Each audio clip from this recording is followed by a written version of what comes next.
অন্তর্বর্তী সরকারের পররাষ্ট্র উপদেষ্টা মোহাম্মদ তৌহিদ হোসেন বলেছেন ৬৯,০০০ রোহিঙ্গাকে বাংলাদেশের পাসপোর্ট দেওয়া হবে।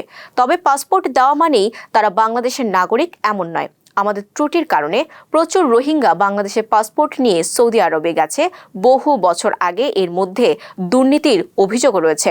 পরিস্থিতি এমন দাঁড়িয়েছে যে যারা আমাদের পাসপোর্ট নিয়ে সৌদি আরবে গেছেন, সৌদি কর্তৃপক্ষ তাদের পাসপোর্ট নবায়নের জন্য আমাদের উপর চাপ দিচ্ছে।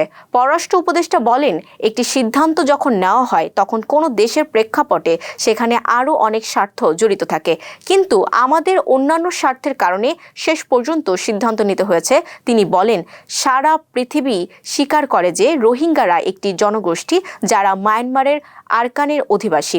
আমাদের সেই দৃষ্টিভঙ্গি থেকেই বিষয়টি ডিল করতে হবে। ছোটখাটো টেকনিক্যাল ইস্যুর কারণে এটি আটকে থাকবে না। যদি তাদের ফেরত পাঠানোর মতো পরিবেশ সৃষ্টি করা যায়, সেটার জন্য আমাদের আরও অনেক কাজ করতে হবে।